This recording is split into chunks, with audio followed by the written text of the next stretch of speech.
Hello folks, this is Sula speaking. You're listening to another video for Teamfight Tactics. Well, it has been a while since we've done one of these. Basically skipped the entirety of set 8.5 since it was not very appealing to me.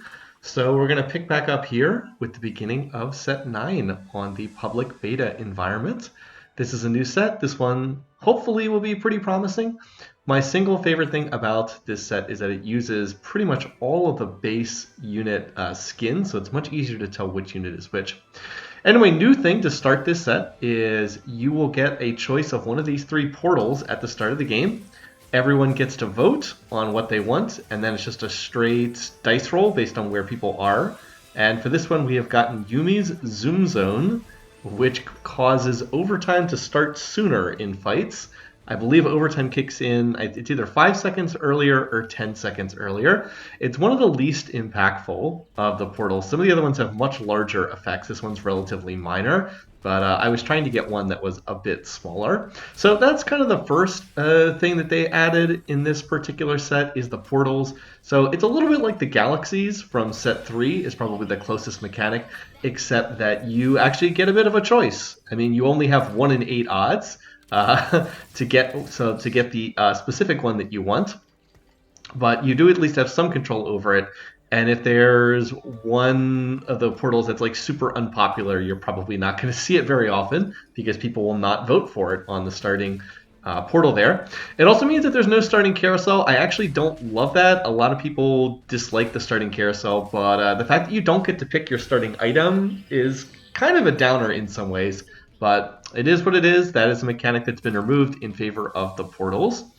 All right, so we're about to have the other big mechanic in this set that I'll talk about in a second, and that is the ability to pick a legend for the game. The way that this works is they have a whole bunch of different champions that you can select before the game starts, and they will basically ensure that you are guaranteed to get certain augments in each of the 3 augments. So yes, the Hextech augments are still around, but now there's actually a way to force certain augments depending on what type of game you want to play. Some of them might be better for like a reroll game. Some of them might be better for like an econ game. Some might give more direct combat power, that sort of thing. So here you see I had picked Aurelian Soul. You get the little thing. And Aurelian Soul has different augments that are associated with leveling. We've actually rolled a prismatic augment here. And when you have a prismatic augment for the first one, if you have picked Aurelian Soul, you will be offered level up as one of the choices. This is back from previous sets. It means that you get 3 additional experience whenever you hit the XP button. So you, instead of spending 4 gold for 4 XP, you spend 4 gold for 7 XP. And that is the basic setup right there. So I was guaranteed to get one of 3 different augments, and they're all associated with leveling. But this was the prismatic one. There's another one for gold and another one for silver. So as I said, you have a little bit more control over what the augments will be. Now, that said, if you decide you want to do something else, you never have to pick the augment that the legend is there. It's just one of the 3 that you're given. So this is a pretty neat idea. I worry that it's not going to be balanced. That's probably my biggest concern with this. I think it's a cool idea in theory. The thing is, though, the hero augments in set 8 were also a cool idea in theory, and the problem there is they just weren't balanced very well, and I am concerned that these are not going to be balanced very well either, but I guess we will find out. Here on PBE, it seems as though the legends that are geared a little bit more towards econ stuff have been doing a bit better, but that's because it's public beta environment. Things are not balanced very well. The matchmaking is pretty much non-existent here. I'm pretty sure it mostly just grabs 8 players regardless of past win-loss history or skill level or what have you. So it can be tough to get a good read on what's actually strong and what's actually weak when you're on the public beta environment. All right, anyway, so after that, though, things look pretty similar to other sets. Those are kind of the 2 new set mechanics, the portal at the beginning, and then the ability to pick a legend at the start. After that, we get into just good old teamfight tactics, and honestly, I'm pretty happy with that because the last couple things that have been added in recent sets have honestly been kind of gimmicky. The dragon units, the hero augments, I think the gameplay is probably going to be better just by getting rid of them and just letting people play the darn game. Because the gameplay in Teamfight Tactics is great. And I've often felt like the more the developers kind of mess around with it, the worse it ends up being. So yeah, that's kind of my thinking there. All right, so as I mentioned this at the top of the video, the other big thing here in Set 9 is all of the traits and all of the units are kind of based on their like in League of Legends lore setup. If you like look at the little character portraits down at the bottom, pretty much every character is using their base skin. I don't think it's all of them, but it's nearly all of them. And that is just such a relief for me. It makes it so much easier to identify which champion is which. You don't have ridiculous future nonsense where everybody's in some sci-fi outfit. You don't have some weird fantasy thing. You don't have everybody's at the club like they did with the Debonair skin line back in set 6.5. The champions just look like themselves. And like again, it makes it so much easier to just see them in the store, see them on the board, and understand what's going on in these matches. So this is a huge plus. I realize they do have to do some variation from set to set. It would get boring if they never changed it up, but my God, is it nice to just be back to basic stuff. I think that they're going to see a huge surge of popularity in this set just because it's so much easier to get into the set as opposed to like the last set where it was really difficult to know what was going on a lot of the time. Like really, really hard to know. And like a lot of the trait names were things that like were weird and didn't make sense. Like the heart trait, like what in the world does the heart trait do? I mean, yes, of course, if you play the set a lot, you'll eventually memorize everything. Eventually you memorize what all the character portraits look like, and eventually you memorize what all the champions do. But as I said, when you're picking up the set and when it comes to like players who don't obsessively play League of Legends or Teamfight Tactics, it really was difficult to get into some of these last couple sets. So, as I said, huge props to just going back to basics here, and I think that that's what this game needed pretty badly. All right, so along with that theme, the traits are like based on the various regions in the fictitious League of Legends world, which I believe is called Runeterra. Although don't really pay that much attention to the lore stuff. I believe that this set is officially called Runeterra Reforged or something like that. So when you look at like the various traits, most of them are associated with some of like the various geographic locations in this fictitious world that they've created for the League of Legends universe. So like for example, we have the Shadow Isles. I put in a trait there. We have Ionia, like you have Noxus and Demacia and Shurima and like all these other fictitious places that if you've played League of Legends for any length of time, you've probably heard these things before. And again, it just makes it much easier to figure out like how these teams get put together. It's like, oh yeah, I'm gonna play like a Noxus team comp. It's like, well, I'm gonna have like Scion. Well, he's probably on the Noxus team comp.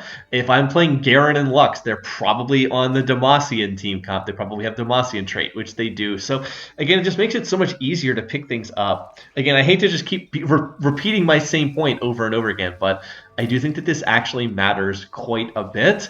And I have found it much easier to just figure out like which units go with which traits in this set.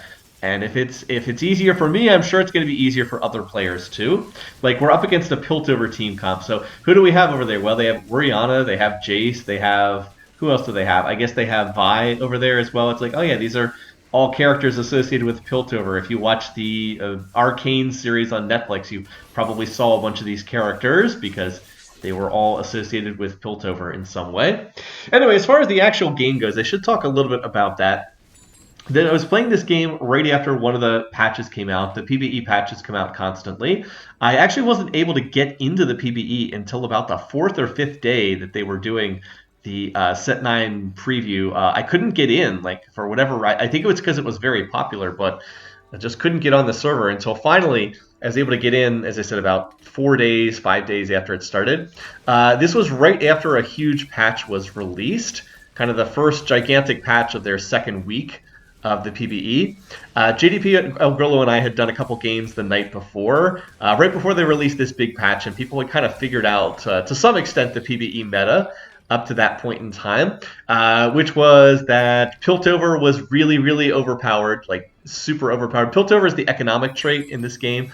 It's kind of like the fortune of this particular set, or Mercenaries or something like that, but it was just like wildly overtuned to like a pretty crazy degree. And it was really dominating because people were just getting all these items and all these gold, and it actually gives you a turret as well. So that was really overpowered, and then Demacia was overtuned, and then the Void trait was overtuned as well. If people were able to get up to 8 Void, which summons Baron Nashor, Void is the trait that gives you a unit. There, you end up getting a unit basically if you get like so many units in place. So it's like innovators or cultists from past sets, for people who might recall that. And the top tier unit is Baron Nashor, which is pretty hilarious. But Baron Nashor was really, really overtuned. So anyone who could play Void and get Baron in, just like kind of auto won, or at least had like an auto top 4. I didn't really know what I was doing, but I had a 8 Void game that I did with Grillo, and I managed to get second, just largely because I was able to get Baron in there. That does require getting +1 Void. There's only 7 Void units, but I was able to get... We actually had a game where everybody got an emblem. All right, now look at this. Also, in addition to this, note the individual rerolls here. You have the chance to reroll the individual augments. And if you know what you're going to pick, so like here, I ended up taking this unified resistance. Unified resistance. If you have 3 or more allies in the same row, gain additional armor and magic resistance. So it makes positioning a little bit wonky, but for a silver augment, I actually think this one's not too bad. Anyway, so yeah, I rerolled a couple of them. This was the best option that I saw. The Aurelian Soul gave me a guaranteed XP augment again, which was just get 12 XP, and I didn't think that was all that valuable. I figured that since I already have level up augment, I can actually get 14 XP for 8 gold, so getting 12 more did not seem to be particularly useful. And so I took a combat augment, even though it was a silver augment, not particularly powerful, just because I figured I should probably take at least some kind of combat augment. When you're in these lobbies that have prismatic augments, you usually don't want to take too many econ augments, or if you're going to lose out to people that are taking more combat-focused augments. Anyway, my board just got absolutely run over there, and the fact of the matter is my board has not been very strong because I have not really been hitting the units I wanted to hit. I was trying to test out a gunner team composition, but I have not had a lot of luck with that. I was trying to pair Trist, who's a gunner, with and play into Zeri, who is a 4-cost gunner. I didn't find that, so I was like, oh, you know what? I've been playing through Jhin. Jhin is a 1-cost unit. Wasn't really going that well, so I was like, all right, you know what? I found an Azir in the shop. Now, I do not have a team comp that's set up to play Azir, but, you know, I actually have relatively good Azir items here. I have Rageblade, which is his core item. Number 1 item is for Azir to have Rageblade. I also have Static Shiv, which is very good on him. And then the Infinity Edge is not really an Azir item. He deals magic damage, so he doesn't really want an Infinity Edge. It's not horrendous because it does allow his ability to crit, but you still don't really want an Infinity Edge on him. Again, I was building items for an AD unit, not for Azir. But again, this is the fun of Teamfight Tactics. Sometimes the units you're looking for are not in the store, so you pivot and you go into a different unit, and I have hit an early Azir, so I'm going to look to play Azir. I also went ahead and leveled to 7 there, so I could put in an additional unit. Since I have level up augments, I kind of need to take advantage of this by trying to be like 1 level above the rest of the lobby as much of the time as possible. By the way, there is a spatula here, but this is early enough in the set that I don't really know the spatula recipe, so I opt to pass on it. I could have taken that. There actually would be the option here to take the spatula and then play into a Shurima team composition, which is pretty good in this PBE patch. I believe it's one of the top compositions in this PBE patch. Azir's traits are Strategist plus Shurima, which makes sense because he's kind of like the desert unit. But I'm going to go a different route here. Again, I'm trying to play into Zeri. I'm actually going to switch up my front line entirely. I had been playing a Bastion front line, which is kind of one of the main front lines you're going to see in this set. Bastion, a new trait that has not been run in previous sets. Bastion champs get armor and magic resistance. So there's been a lot of traits in past sets that give the units in the front line armor or magic resistance. This actually gives them both armor and MR. And the benefit is doubled for the first 10 seconds of combat. So yeah, These are frontline units, and you're probably going to see an awful lot of Bastion frontliners. But I have pivoted out of that. I've gone over to Bruiser frontline here, and the reason for that is I am looking to play through Sejuani, and she is one of the top tier Bruisers. She is a 4-cost. Since I found an early 4-cost Bruiser, I'm like, all right, well, we'll play Bruiser frontline here, and Bruisers get additional health, very similar to past sets. It's either been Bruiser trait or Brawler trait, which are very similar. Bruiser is your units gain 100 health. Bruisers gain more health. I could give you the percentage, but it's PBE, so it's probably going to change. Actually, what I have here might not even be accurate. So, as you might imagine, Bruiser units get more health. Now, note that I've been doing a lot better since I got Azir in there. I have an Azir that has pretty good itemization, and then he is a 4-cost unit, so he's going to do well against some of these other units here. So I'm still trying to figure out what units I want to play here. I'm actually very weak on frontline at the moment. I have this 1-star Sejuani and 1-star Rek'Sai. Rek'Sai just being another Bruiser. Void plus Bruiser. So my front line's pretty sketchy, but my back line is not bad. And everybody is getting a small amount of extra armor and magic resistance from that silver augment that I picked up. Plus, I was able to make a Dragon's Claw on Sejuani, which of course is going to be a nice frontline item as usual. Other traits that I'm running in here, probably the most interesting one that I have is Strategist, which as I mentioned is one of Azir's traits. He's Shurima, Strategist, and does he have a third trait? I can't remember. I'm actually going to look it up right now. He does not. He's Shurima and Strategist. Strategist trait, as I said, pretty interesting one here. Combat is allies in the front 2 row gain a shield for 15 seconds. Allies in the back 2 rows gain ability power. So shield for units in the front rows, ability power for units in the back row. Pretty interesting. Also, the tiers of this trait are pretty interesting too. 2, 3, 4, 5 are the Strategist traits.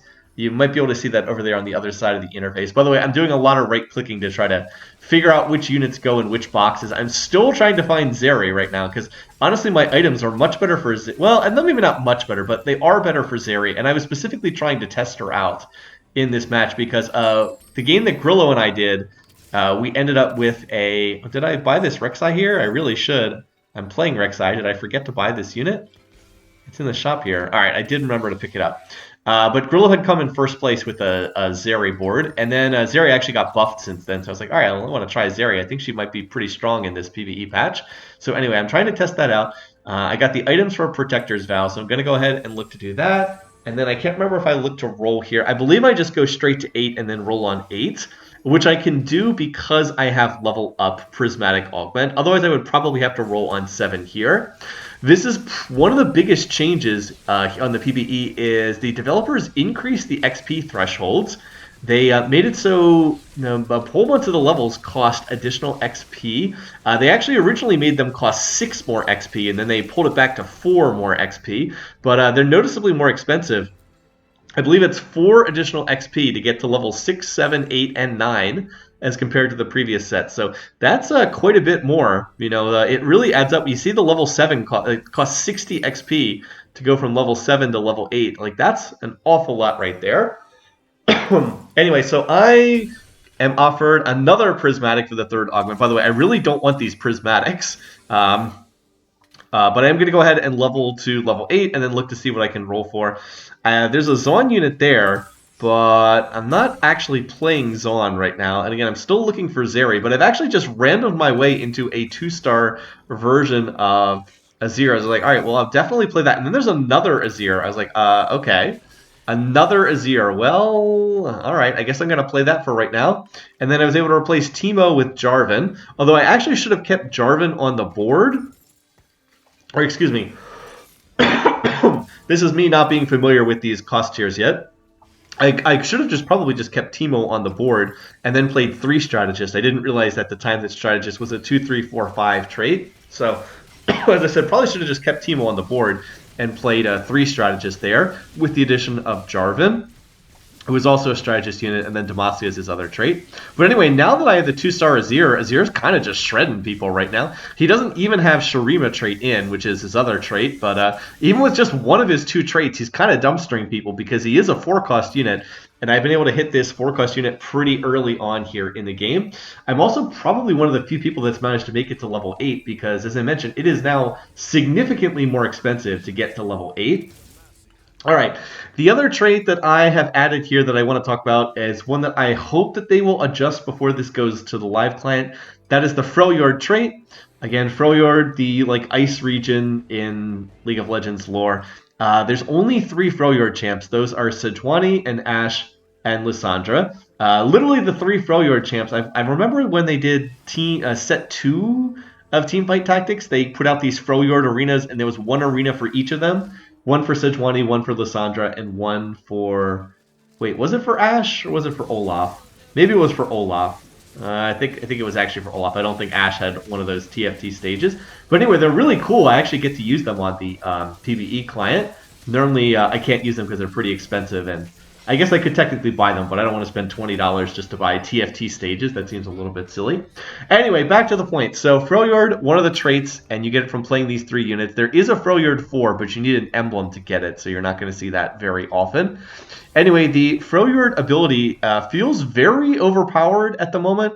I'll just read the description. After 5 seconds, a Freljordian storm strikes the battlefield. Enemies take a percentage of their maximum health as true damage and gain debuffs for 15 seconds.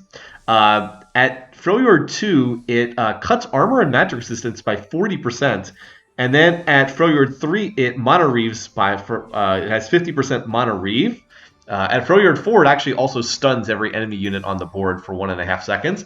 So, yeah, the fact that you can get a 40% armor and MR shred just for putting 2 Freljord units on the board feels really, really overpowered. Does not feel balanced, I have to say. So the fact that Sejuani slots into this comp so nicely, if you're playing Bruiser frontline, as I'm doing here because I hit Sejuani very early, it just feels like if you're going to play Sejuani ever, you're definitely going to want to play at least 2 Freljord. In particular, Lissandra is a decent unit. Now, Ashe is not going to be terribly useful. So Ashe's other trait, she's Freljord and Deadeye. So if you're playing Aphelios, who's the top Deadeye unit, then that's a useful unit to include. But right now, Ashe is basically just a dead unit for me. She's just in there for Freljord trait, so that I get that Freljord 3. So yeah, we get, every time that goes off, we get the armor and MR shred, and then we also get the mono reave. So everybody on the enemy team has their mana cost increased by 50%. Again, it's like we shroud the entire enemy team. Definitely feels a little bit overpowered, but yeah, we'll have to see. I expect these numbers will get tweaked before this goes live. Hopefully they lower the armor and MR shred from 40% to something lower, because you basically get a free Last Whisper and a free static shiv for everyone on the team. Of course, I already have a static shiv, but still. Anyway, I'm still looking for Zeri. I still want to try to test out this Gunner team composition that I saw Grillo play in our previous game the day before, but I have not seen any Zeris yet. And at this point, I was actually like, should I just pivot into going into Shurima? But then I see this player here, Fanboy Suhio, and this person I'm hitting right here. And I was like, oh, no, they're actually playing a Shurima comp on their own. They have 5 Shurima on their board. So I probably should not look to go into Shurima and contest them, especially because I've scouted the lobby and no one's playing Zeri. So I was like, all right, Zeri's uncontested in this lobby. So I'm pretty sure I can find that unit sooner or later. I think I can find that one. Shouldn't be too hard to hit. But anyway, yeah, this round's fairly close, but their Azir manages to beat my Azir. Probably because they actually have Shurima trait in for Azir. I guess I might as well read what that trait does. As I said, I'm trying to learn these two because it is still incredibly early in this set. Shurima, every 4 seconds, Shurimas heal 7% of their max health. After 8 seconds, select Shurima, ascend and gain 20% max health and 50% attack speed. At Shurima 3, that's only the strongest one of the units, but at Shurima 5, they all gain that. All Shurima units. So, yeah. It's healing every 4 seconds, and then after 8 seconds, the units ascend and gain additional max health and additional attack speed. I'm sure the numbers will be tweaked, but the actual ability will probably stay the same. Alright, so I finally did find a Zeri there, so now I'm going to look to roll down here. And I'm just going to look. By the way, how many Azirs have I seen in my store in this game? Pretty crazy. The big thing there is I do manage to hit Sedge 2-star. That's really big. And now I'm just continuing to look here. And I hit Lissandra 2-star. Not as big, but not terrible. Still looking here. There's Nasta, so if I wanted to pivot into the Shurima team comp, that's the unit I would want to go for. But then I see that there's another Zeri here, and I was like, all right, I've got 2 out of 3 Zeris. I can probably find the last one, so I'm just going to continue rolling here. And now I have to figure out what I want to do with these other items. So I was like, a couple different options. You know what? I think I'm going to add additional front lines. Let's put a Zerat minion down. And then I've got a leftover Hand of Justice. I was like, I'm just going to put this on Jace. Jace is a gunner unit. He'll be much more useful if I can get... if I can wind up getting Zeri on my board, because then I'll be able to go into 4 gunners, and then Jace will be more useful. Right now, you know, he is still doing some damage, but he's not terribly important. But I didn't really have another good way to use these items, so I figured it was better to make this. I guess I could have made another Last Whisperer, but I already have the Armor and MR Shred from Freljord, so didn't really need a Last Whisperer there. So, alright, anyway, going to keep rolling here. I'm still trying. It costs so much XP to get to level 9. Oh, and by the way, there I finally hit the Zeri. So boom, it is time to pivot, go into the Zeri, and then who do I not need? I do not need the Ashe anymore. So I'm going to lose Freljord 3. I'm going to drop down to Freljord 2. And then Zaun is also going to give me the ability to use this thing, a Virulent Bioweapon, which is going to add some additional damage to Zeri's auto attacks. Let me go ahead and read what Zaun does. Basically, it gives you these chem mods. Zaun champions create random chem mods that only they can use. Only Zaun champions can use them. Champions can be modded once. Mods can only be removed by selling the champ.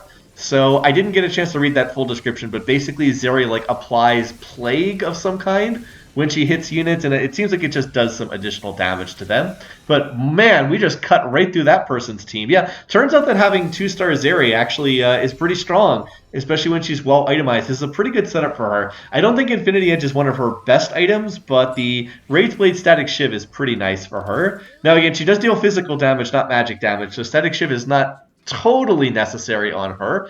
But again, it's not bad. It's certainly not a bad item on her. I should probably read what Zeri's ability does, just out of curiosity, because that's why the Static Shiv is good on her. Let me see if I can find her description. Okay, here we go. Zeri, Gunner, and Zaun traits. Her ability is called Surge. Their passive is Execute enemies below 12% health. And it's like, that's why the Static Shiv is good, because she has an Execute, and you want that lightning to arc through and trigger that Execute. Kills reset the duration of Surge. Her active is, for the next 5 seconds, attack Chain Lightning to 3 additional enemies, dealing physical damage. So, yeah, Static Shiv useful because I guess she triggers this as well with her ability, but the Static Shiv means that she triggers it even when she does not have her ability up and can get the Execute. By the way, she just did 10,000 damage there, so pretty much just tore right through that person's board. And now that I kind of have my team comp together, this is looking a little bit better. Apparently someone else was not a big fan of playing Zeri, but I mean, it's PBE, right? This was not an overpowered comp the previous day. Maybe it's strong now, I don't know, but it's not super strong. It wasn't super strong the day before, that's all I can say. Well, we've got another carousel here. I would love to take the Scion. Scion is the most expensive bruiser. He's the 5-cost bruiser. I would just replace Rek'Sai with Scion. But someone else is surely thinking the same thing. Goes ahead and take that. So instead, I will just grab this Redemption, put it on Sejuani, give me a little bit more frontline. None of the other items look like they were particularly appealing there. And now that I have pretty much upgraded my whole board, I'm going to look to go to level 9 here. Because I have the level up augment, it's going to be less expensive to do so. But it's still not going to be cheap. It's now 84 XP as opposed to 80, which is what it used to be. So even getting 7 XP per level up, it's going to be awful dicey getting there. I was checking in on the Void player. They're currently on 7 Void, so they need to get 1 more Void unit to get the Baron Nashor in. And if they need to hit that sooner, they're probably going to be out of the lobby. Now, this person here, Spicy Chicken, playing 4 Deadeye. They are playing an Aphelios board. Aphelios was super overpowered the previous day, the day before when Grillo and I were playing. He got super duper nerfed and is clearly nowhere near what he was before getting nerfed. Oh, by the way, there's Baron Nashor. This person, oh, there they go. Baron's going to end up winning that fight and dealing damage to that person. So I'm the only person on a win streak right now, which is pretty nice. I'm actually hoping I can win this round, carry my win streak all the way through into the minion stage. So that would certainly be nice. It would be worth a fair bit of gold if I can do that. And of course, I'm planning to go level 9 sometime at the beginning of stage, probably the beginning of stage 6. I'll have enough gold to do that. Now, I should also just mention the one other trait that I'm playing through in this game, probably my featured trait, is the Gunner trait. And this is a pretty straightforward trait. When Gunner champions attack, they gain bonus attack damage up to 8 stacks. So they gain stacking attack damage. We've seen a bunch of traits that are like that before in past sets. My one complaint is I wish that they had come up with a slightly different name for this one, because there is a Gunner trait, and there is also a what is the other one? There's also Deadeye, and that's a very similar, pretty similar sounding name. So I wish they'd come up with a slightly different name for this one. But anyway, Gunner, Deadeye. Like, oh, by the way, you see I was up against the Baron, and I did end up losing to the Baron there. Yeah, Baron is still strong. Baron actually got nerfed pretty good in this patch, but is still quite strong. And then for my last unit, I was going to put in Ash again for Freljord 3, but I was like, you know what I can do? I can play this Rise, and Rise will give me Invoker trait, which gives everybody on the team mana. It's back from previous sets. Invoker trait, allies restore mana every 3 seconds, so everybody on the team gets mana. Very good for the late game. Now the problem is I'm going to have to kind of mess up my positioning here. Someone's going to have to lose the social distancing benefit, which is additional attack damage and additional ability power. Someone's going to have to lose that when I put Rise in, but we'll see. We'll figure out some unit we don't care about. All right, now we're level 9, so we're going to go ahead and roll and see what else we can find. We're looking for legendary units, 5 quest units, and oh, we got double Casantes there. That's kind of interesting. Casante doesn't fit my team comp, but can still play him. And then I also find a Senna. Senna is the 5 quest gunner, so I'm going to replace the Trist with her. And now I need to find who do I not care about that I can put Rise next to, because they're going to lose the social distancing benefit. Out of these different options here, I was like, some decent options here. I'm going to just go ahead and take the Quicksilver Sash. Giant Slayer would also have been a decent option. But now I can look to itemize the Senna as my 5-cost gunner. Senna's ability puts a big blast that hits pretty much the whole board, and then also shields your allied units. And of course, it's just a much better unit than Tristana, because Tristana's a 1-cost. Anyway, so now that I've got that unit in, I'm feeling a lot better. I've been able to get, my team is pretty well full. Now I would just like to finish 2-starring my units. If I could 2-star the Rise and 2-star the Senna, I'd be feeling pretty good about my overall setup here. And there's another Senna in the store, so I will have to lock that. I'm hoping I will win this round. If I win this round, then I can unlock. But I do have to win the round to get that 1 extra gold. Now, as for Rise, the other legendary unit that I put in, Rise has an ability that changes in every single game depending on where the region of the game takes place. Officially, the trait is Wanderer, and it says Wanderer spells change depending on the region the portal players voted for at the start of the game. So that's pretty interesting. Depending on which portal you have, Rise is going to have different effects, but he's basically a utility unit. The one that we have right now, which is, we have Bandle City, which is like the Yordle town. Basically what it does is his ability pulls people in off the bench, so it's a little bit like the Syndra that we had from the last set, or the Thresh going back to set 3. So he basically pulls in units off the bench. By the way, I thought I was going to win this, but oh, that Aphelios clutches it out, so I have to relock there again. Was hoping I would win that round because I would have knocked that player out of the game, but I come up just short. And then, oh, look at this. I've got a Senna. I could sell, but I was like, you know what?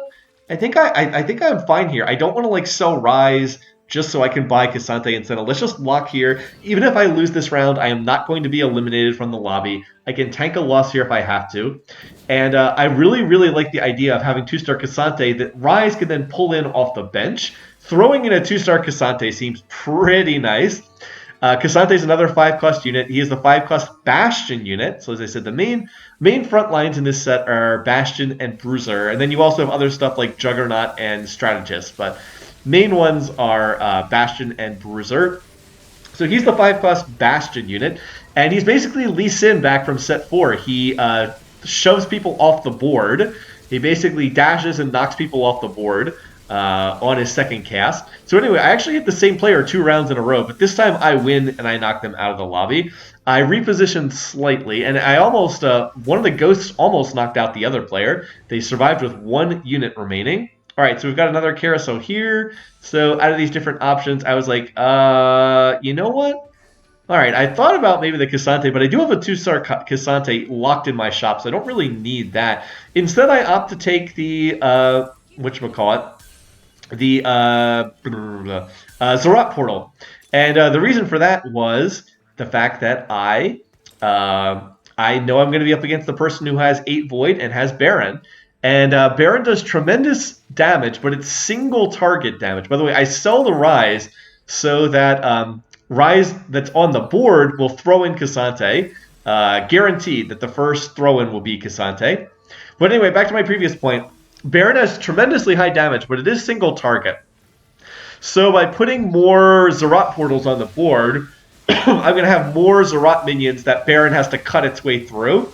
So this is like an anti-Baron play. I'm just going to put more little frontline minions on the board. Then, by the way, I'm going to go ahead and put another Sejuani on my bench so Rise can throw that in as well. And again, the whole point is just throw targets in front of Baron. So even though Baron does a ton of damage, it's not enough. And my front line of Zerat minions and crud thrown in by Rise ends up holding up long enough for Zeri and the backlines to kill everything. So it's a first, a pretty comfortable first overall. My early game was a little bit rocky, but I was able to stabilize when I found that Azir, and then just like randomly played the Azir for a couple rounds until I could end up getting into the comp that I wanted. Anyway, I hope this video was fun to watch. Thanks for watching. Thanks for listening. We'll see what Set 9 brings. We'll see how much time I devote to this, but looks like it's going to be fun. So until next time, hope you guys are having a great week. Take care, folks.